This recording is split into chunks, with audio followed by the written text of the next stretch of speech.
but you have to realize what they're talking about.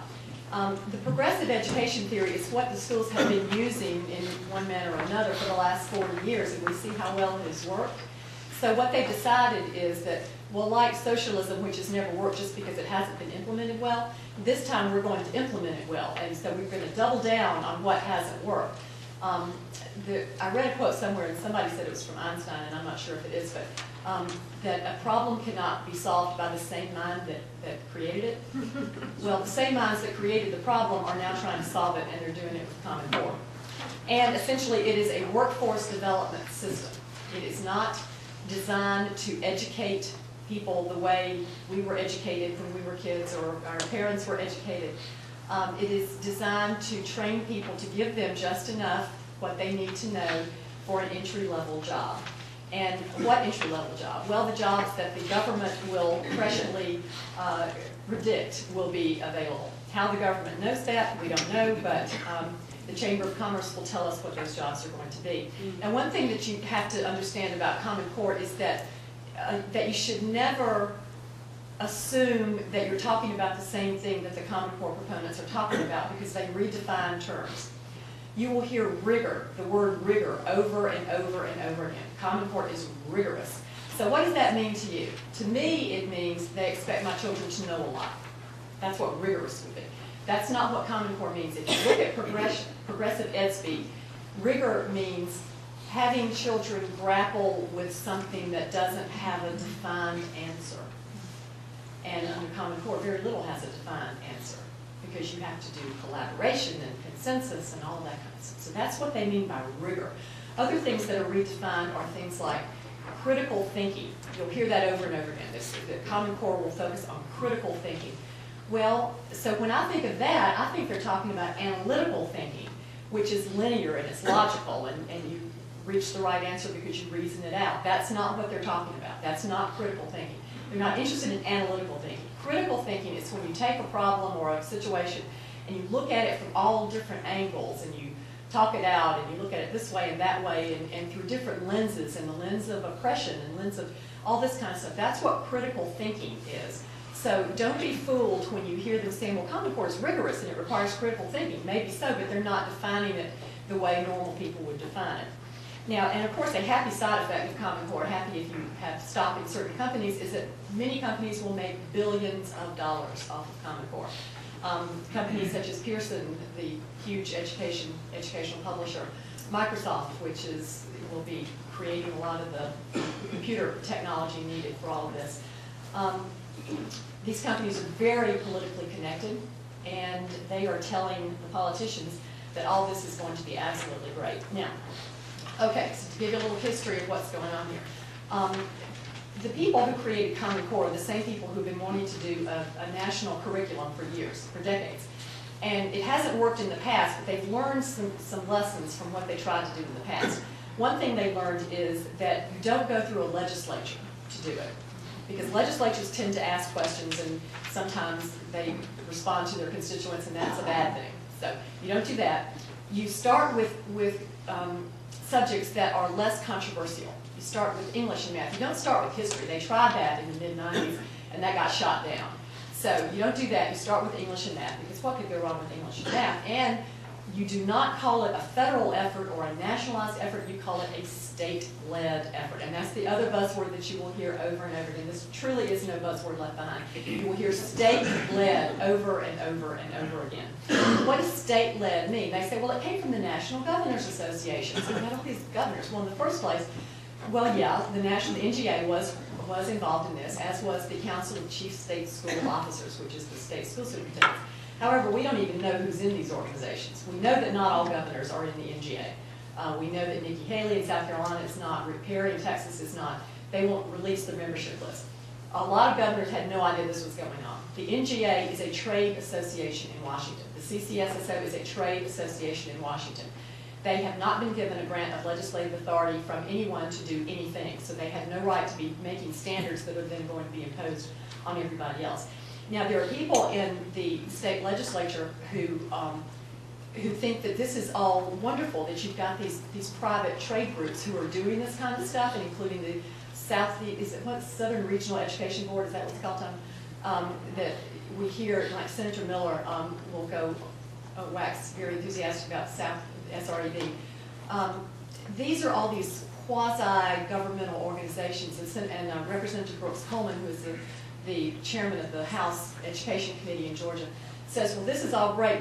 We used all these organizations, and we had a seat at the table, and Governor Perdue was involved, and my view of that is that that's exactly what's wrong with it. They're going through these quasi-governmental organizations that none of us have ever heard of, and that are not accountable to us. So we had no idea that Sonny Perdue was sitting somewhere with some group we never heard of, creating standards that were now going to be part of our schools and that our children would be subjected to.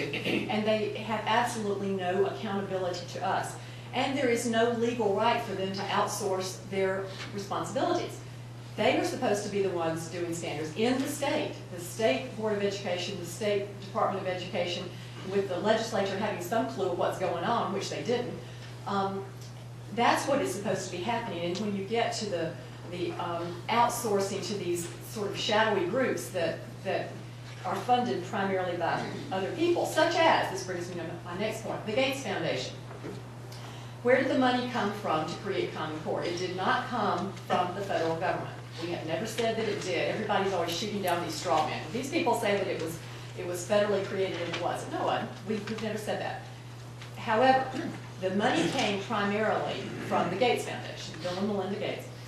They have spent, the last figure that I saw was $170 million. I think that's lowball. I really think that's lowball.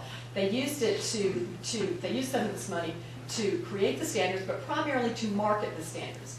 And what they've done, how do you spend $170 million? Well, you give a lot of money to a lot of organizations to get them to jump on board and to put out propaganda. Someone here just showed me something that came out from the Georgia Chamber about it.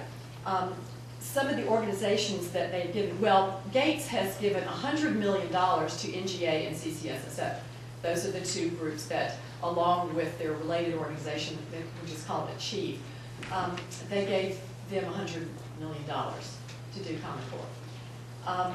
They have given money to the National PTA. So when you hear that the PTAs are on board, that's why. They've given money to the Chamber of Commerce, primarily to an affiliate of the Chamber, which is called the Institute for a Competitive Workforce.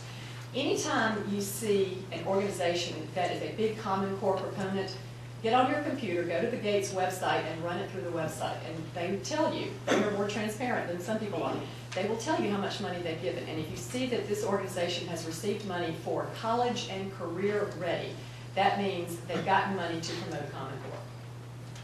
Jeb Bush's organization in Florida, the Foundation for Excellence in Education, has gotten a lot of money from Gates, as has the Fordham Institute in Washington, D.C., and they're going around and telling everybody how wonderful Common Core is, and they've taken $7 million from Gates. The president of the Fordham Institute is a man named Mike Petrilli, who was in Atlanta recently. But he said, he was quoted in the New York Times, and this is a guy who's in favor of Common Core, and presumably is in favor of Gates. This is what Petrilli said: "It is not unfair to say that the Gates Foundation's agenda has become the country's agenda in education." I don't remember voting for Bill Gates. I don't know if any of y'all did that, but I didn't, because I didn't know I had the right to. But one thing I know is that I can't vote him out. But he is smarter than I am and richer than I am, so therefore he gets to decide how my children will be educated. Now, as I said, the legislature was cut out of this. The reason was that the federal government decided to get involved in this. Not that they weren't originally, but primarily through the Race to the Top grant. If you remember the infamous stimulus bill of 2009, it created a $4.35 billion earmark from the U.S. Department of Education. They used that to create the Race to the Top competitive grant program for the states. The states could compete for Race to the Top money. That they take our money away from us and then they give us the chance to compete to get some of it back. So to get Race to the Top money, we had to agree to adopt Common Core, to adopt a national test that goes with Common Core, and to expand our student data systems, which we'll talk about later in the program. The commitment had to be made by January of 2010. What doesn't happen between November and January? The legislature doesn't sit. So even if they wanted to go to the legislature, which they didn't, they couldn't have. So the application was signed by Sonny Perdue and Kathy Cox at the time, who was the secretary of the school superintendent. So they committed us to Common Core. Eventually, then later on in the summer, the state board signed off on it, but it was essentially rubber stamped. So that was done in January. The standards did not come out, even a draft did not come out until March. So we committed to Common Core 2 months before the draft came out, and the final standards did not come out until June. Now, when we talk to Representative Coleman and people like that, they will say, oh, the legislature's never involved in standards. That's not a big deal. It is a big deal. This is a radical revision of our education system. This is not just a routine revision of standards. This is a shakeup of everything. This is giving away our authority. Because what it means is when you adopt Common Core, and what we have agreed to do in our documents with the federal government is that we have agreed to adopt these standards that are substantially identical across a consortium of states. If we change them, they are no longer substantially identical, and the testing no longer works. So if they tell you that we can change it and we still have control over it, no we don't, and no we can't. Okay. Now, Georgia got $400 million in race to top money. That's $400 million over 4 years. It's $100 million a year. We spend every year on education $13 billion. So we gave up everything, we gave up control over our English language arts and math standards for $100 million a year. We originally agreed that we would adopt the PARC test, P-A-R-C-C.